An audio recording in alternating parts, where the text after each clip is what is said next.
We've been joined by Geoffrey Umebogo, a public affairs analyst. Geoffrey, I want to say welcome. Thank you very much, and good morning to you. All right. Good morning and welcome. Good morning. Now we want to begin with the ABS website. What do we have there? Police nab internet fraudster for impersonating Obiano, 20 other suspects. ABGA Chairman Oye cautions politicians against defection. Obiano presents certificates to 3 traditional rulers, warns impostors. Anambra government arrests another suspected fake revenue collector. Which one are you getting at? The issue of youngsters getting into fraudulent activities in the, using the internet. It's a phenomenon in our society, a very negative one at that. Which is condemnable.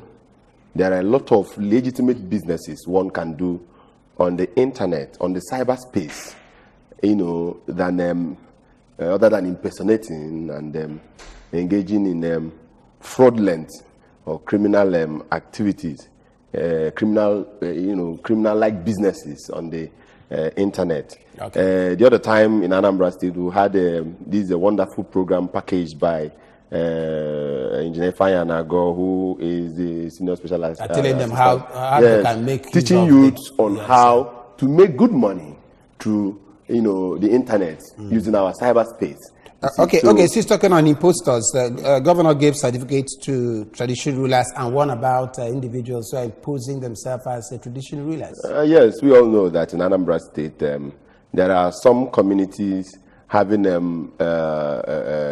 Igwe sheep tussle, and then that has led to having fractional Igwes and dissension here and there. That informed why the governor made this assertion.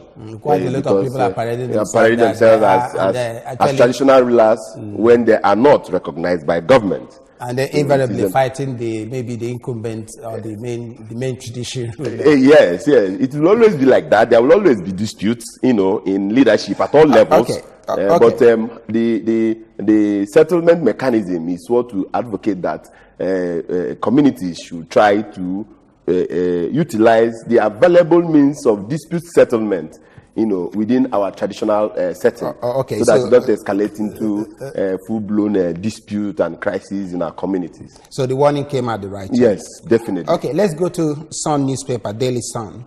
What do we have there? Buhari APC senators meet as more defections loom with the rider. Governor Otom joins PDP. Other governors, lawmakers to follow. Up there, Ngigedeis Oshemale. I am not afraid of expulsion. So which one are you taking? The recent rift between the new APC national chairman and the former governor of Anambra State, who is currently the Minister of Labour and Productivity, is quite uncalled for. It's quite unnecessary. It's quite unnecessary because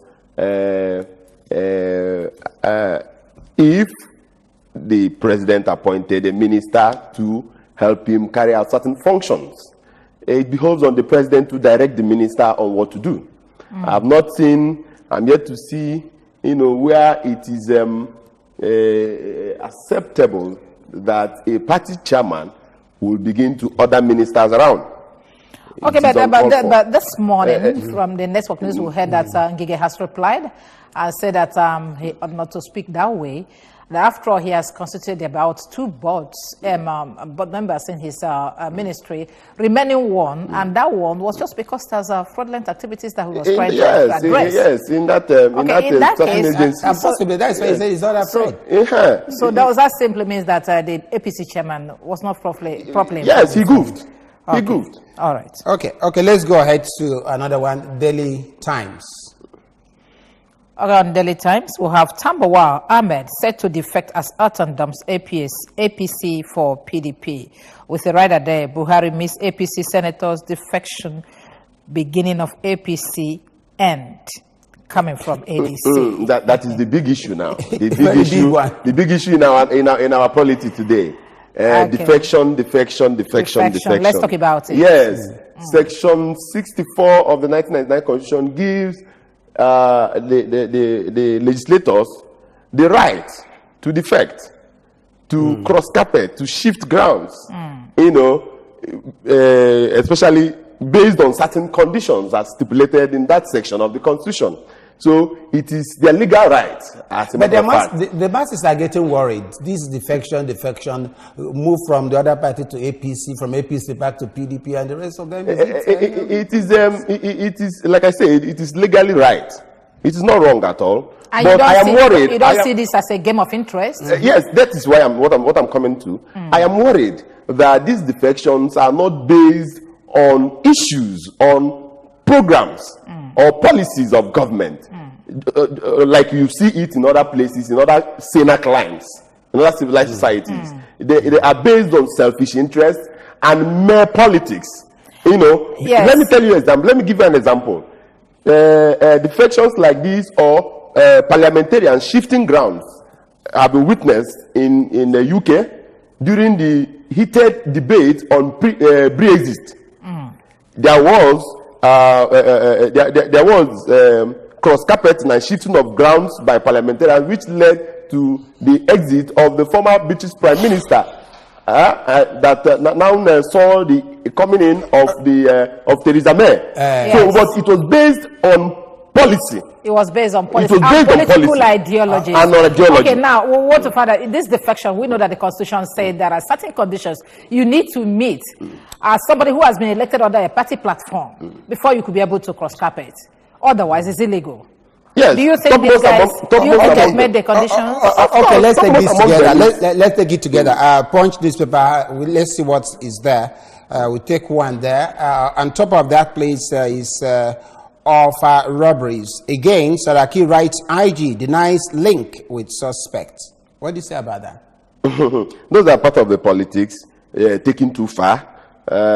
Linking the Senate president, the personality of the Senate president to a mere robbery incident is politics taken too far. That is honestly, how I describe and you keep it. wondering, what does he want to achieve from the robbery incident? He wants to get money, how, kill people that are supposed to vote him into power. No. Okay, the Nation newspaper has the same thing. Let's see, the banner headline there says, calls for Saraki's expulsion. Okay, Ambode seek revival of other ports to check Apapa gridlock, and that one there said, calls for Saraki's expulsion as Buhari meets senators with the rider there. They plan to impeach President. APC senators 53 as Tejoson returns. The current administration at the federal level should begin to think of what we call in conflict management damage control. Honestly. Other than escalation of crisis. The more this is going on, the more the government is escalating the problem. But if you ask me, I think they want to... It is absurd. Definitely, they know that Saraki is on his way out, and perhaps they want to hit him first by expelling him from the party, or what do you think? That will not make any sense. If he manages to get a majority, mind you, they have gone on recess till September, and by that time, party primaries are over. Everybody will know who is who. And where anybody is. The 2019 election would have taken shape. So how do they the second batch of defectors would have and mind you, just late yesterday night, Governor Aminu Tambuwal of Sokoto State and majority of his House of Assembly members defected. Okay, let's moved yesterday too. That's what we have in Guardian newspaper. I said APC shocked over Samuel Ortom's defection to PDP with the right that the president hold emergency talks with senators. I quarrel with that captioning by Guardian. APC shocked. APC cannot be shocked about Ortom's. Why are you saying that? Last week he has made it known that he's partyless. No. Yes. As far as last week, he has made it known to all and sundry that his party has clearly given him red card. Yes, but there's something I want us to find out. Therefore, he is out of the field. So he's looking for another team to play was invited. Autumn was invited to Aso Rock for discussion, perhaps trying to appease him not to move, and then he moved. Saraki, the same thing, and most of them that defected. Kwankwaso, the same thing. So what do you think is happening in Aso Rock? Anyone that goes to answer the question comes back to defect. If you understand the body language of that Aso Rock, let me use that word, that Aso Rock. The body language is usually to threaten, not to appease. Oh, really? So definitely they must have called those governors to Aso Rock to threaten them the more instead of appeasing them. Finally, let's take another one from... And then they go back and then do their Nigerian Tribune. Let's take another one from Nigerian Tribune. APC surprised. Okay, we've taken that. Why I did not honor police invitation. Saraki said it is disrespectful to ignore invitation. Police are talking. I have never received any vehicle from police for protection. Saraki's wife says. Kwara Governor Chief of Staff granted bail. The other one down, the AFG went into Oshomole and Ngige Rift. Can we take that? This is part of how you stopped his convoy, removed APC flags from official vehicle. This is part of the reason why I say that nobody should express surprise over the defection of Samuel Otom. To the extent that the youths of Benue State practically removed APC's flag, on the convoy of the governor. And I saw another video that was trending in Kanu where they were jubilating Kanu. People were jubilating Kwankwaso's movement back to PDP. And there's this cartoon I saw again where Saraki was having PDP umbrella and then APC broom in the head. Very funny country. Very like funny. I said that time, he said it's becoming too interesting. Yes, like I said. Our friend call it politicking. Politics Nigeriana. Politics Nigeriana. That's what we're experiencing now. Our own brand of democracy. Okay. But anyway, we thank God we are evolving. All these intrigues and subtle movements are all part of the evolution of our democracy. So to the extent that at a time we will get a brand of democracy that will be autochthonous to our society. Really? Yes. And what do you think is the implication of all these defections? Of course. That is part of development. At a time, we will get it right, even if it's not right now. No, I'm talking 2019 election. Okay. At a time, we'll get it right. Okay. Well, thank you very much for coming on board to really share with us in this newspaper review. We want to thank you, Ejiofor Umebogu, for really coming on board. Thank you very much. Thank you so very much. Well, that's the much we can take here on Newspaper Review. Join us on the other side as we come into our discussion segment. IJ, what do you say? Yeah, I said the same thing.